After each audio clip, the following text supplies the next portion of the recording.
तो इस एनिमे की शुरुआत में हम बो फैन नाम के लड़के को बस स्टेशन पर बारिश में भीगता हुआ देखते हैं, जो बहुत दुखी है क्योंकि उसकी मदर बहुत ज्यादा बीमार थी और बिना सर्जरी के उन्हें बचाया नहीं जा सकता था।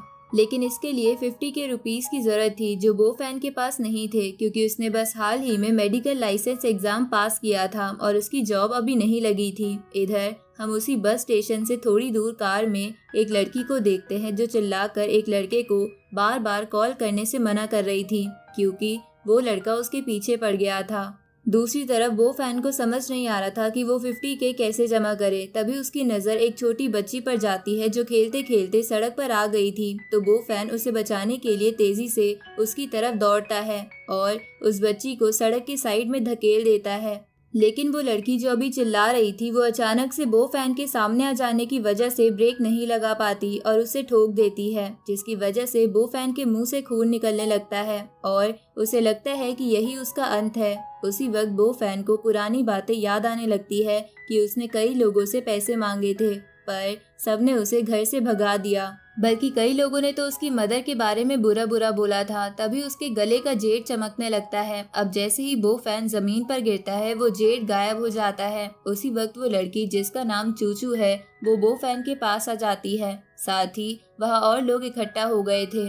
इधर बो फैन अपने आप को एक अलग सी जगह पर पाता है और उसे समझ नहीं आ रहा था कि वो कहाँ पर है। तभी उसके पास एक ओल्ड मैन आता है और उससे कहता है कि मैं एक एंशिएंट डॉक्टर की स्पिरिट हूँ जो कई समय से सोई हुई थी, पर इतनी मुसीबत में भी उस बच्ची की काइंडनेस को देखकर मैं जाग गई। इसलिए अब वो ओल्ड मैन की स्पिरिट अपनी सारी मेडिसिन नॉलेज बो फैन के अंदर ट्रांसफर कर देती है ताकि वो उसका इस्तेमाल करके लोगों को बचा सके। साथ ही उसके पास कुछ मार्शल आर्ट्स टेक्निक्स भी आ गए थे। तो ये सब देखकर बो फैन बहुत ज्यादा खुश हो जाता है क्योंकि अब उसकी मदर ठीक हो सकती थी। लेकिन उसी वक्त बो फैन की आंखें खुलती है और वो अपने आप को हॉस्पिटल में पाता है। लेकिन वो देखता है कि इतना बुरा एक्सीडेंट होने के बाद भी उसे कुछ नहीं हुआ। तभी वो सोचता है कि जो उसने अभी अभी देखा क्या वो सपना है या सच, क्योंकि बो फैन को उस एंशिएंट डॉक्टर की बताई हुई सभी टेक्निक्स याद थी।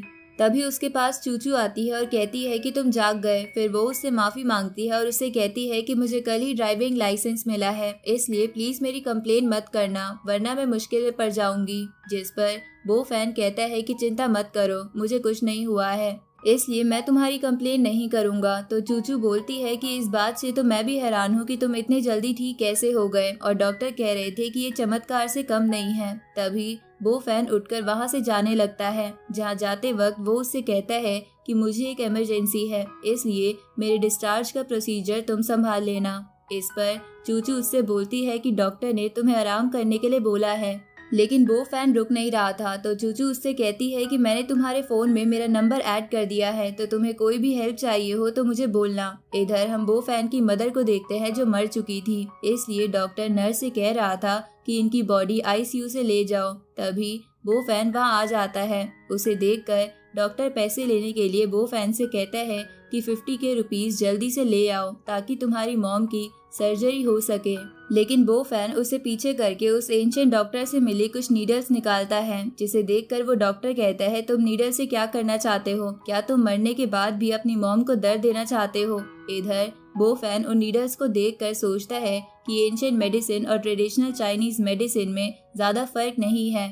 इसके बाद वो अपनी स्पेशल आइज की मदद से अपनी मॉम को स्कैन करता है, जहाँ उसे पता चलता है कि उसकी मॉम के ब्रेन में कोई दिक्कत है। बीमारी का पता लगाने के बाद उस एंशिएंट डॉक्टर की दी हुई टेक्निक में से सॉल्यूशन ढूंढने लगता है, जहाँ उसे एक सॉल्यूशन मिल जाता है। जिसके बाद बो फैन उन नीडल्स को अपनी मॉम की बॉडी में अलग अलग जगह लगा देता है। लेकिन उस डॉक्टर को लग रहा था कि बो फैन पागल हो गया है, इसलिए वो उससे कहता है कि अपनी मॉम को यहाँ से ले जाकर जल्दी से उनका क्रियाक्रम कर दो, क्योंकि जितनी देर तक वो यहाँ रहेंगी उसका बिल और बढ़ता रहेगा। जिस पर बो फैन उससे कहता है कि मेरी मॉम मरी नहीं है तो मैं उनका क्रियाक्रम कैसे कर सकता हूँ।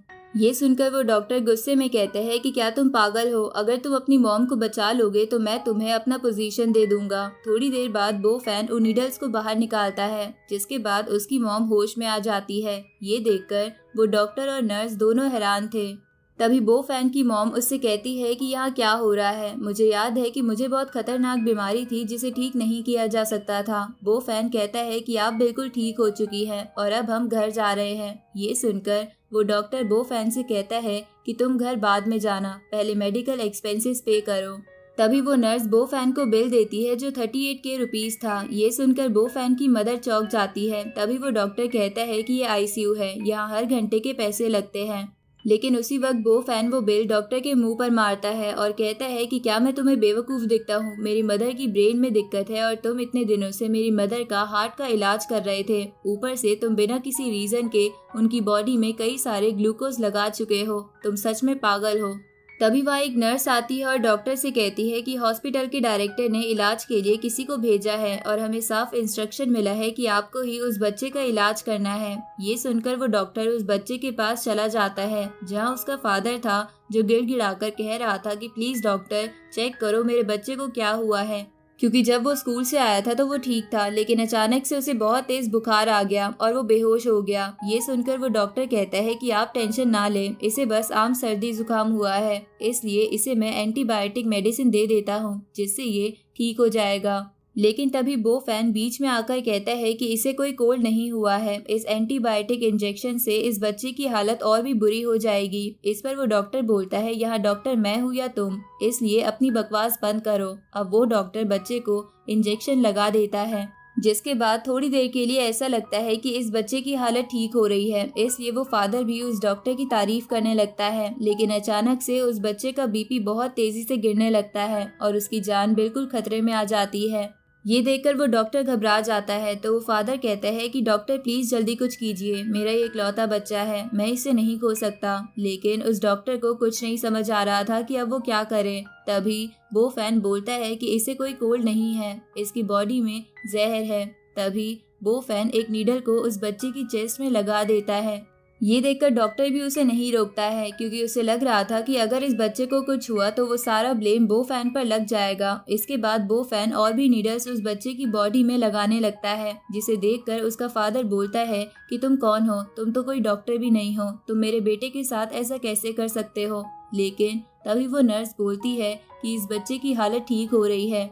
ये देखकर वो डॉक्टर भी हैरान था। अब बो फैन उन सारे नीडल्स को बाहर निकाल लेता है और बोलता है कि इस बच्चे को फूड पॉइजनिंग हुई थी, इसलिए अगली बार जो भी खिलाएगा उसका ध्यान रखना। तभी वो बच्चा होश में आ जाता है तो उसके फादर उससे पूछते हैं कि तुम्हें अब कैसा लग रहा है। इस पर वो बच्चा कहता है कि मुझे तो आइसक्रीम खाने का मन कर रहा है। ये सुनकर वो फादर खुश होते हुए बो फैन को कुछ पैसे देते हैं, जिसे बो फैन रख लेता है। इसके बाद वो फादर और सन वहाँ से चले जाते हैं, जिनके जाने के बाद वो डॉक्टर बो फैन से कहता है कि अब तो तुम्हारे पास पैसे भी आ गए हैं, इसलिए जल्दी से बिल पे कर दो। लेकिन उसी वक्त डॉक्टर को हॉस्पिटल टीम का कॉल आता है, जो डॉक्टर से उसी बच्चे का हाल पूछ रहे थे, जिस पर डॉक्टर कहता है कि वो बच्चा ठीक हो गया है और अपने घर भी चला गया है।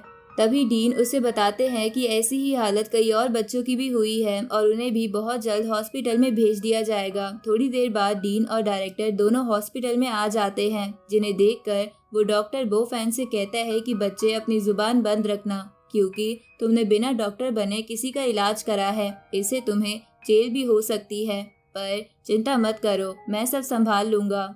ये सुनकर बो फैन समझ गया था कि वो डॉक्टर उसका क्रेडिट चुराना चाहता है। तभी वो डॉक्टर डीन और डायरेक्टर के पास आ जाता है, जहां वो डायरेक्टर उस डॉक्टर से कहता है कि मुझे नहीं पता था कि तुम इतने काबिल डॉक्टर होगे। इस पर वो डॉक्टर कहता है कि मैंने ऐसे केसेस पहले भी हैंडल किए हैं। ये सुनकर वो डायरेक्टर डॉक्टर से बोलता है कि पास वाले प्राइमरी स्कूल के सारे बच्चों की भी ऐसी ही हालत है और अभी तक इस केस का पता नहीं चला है। अभी मेरा एक फ्रेंड आता ही होगा, क्योंकि उसका बेटा भी उसी प्राइमरी स्कूल में पढ़ता है, और अगर तुमने उसके बेटे को ठीक कर दिया तो मैं तुम्हें बड़ा इनाम दूंगा। तभी उस डायरेक्टर की नज़र बो फैन और उसकी मॉम पर जाती है और उससे पूछता है कि ये दोनों कौन हैं। डॉक्टर बताता है कि इस लड़के की मॉम मेरे पेशेंट थी, जिसे मैंने ठीक कर दिया। तभी वो डॉक्टर बो फैन के पास जाकर कहता है कि हम बिल की बातें बाद में कर सकते हैं, इसलिए अभी तुम यहाँ से जाओ।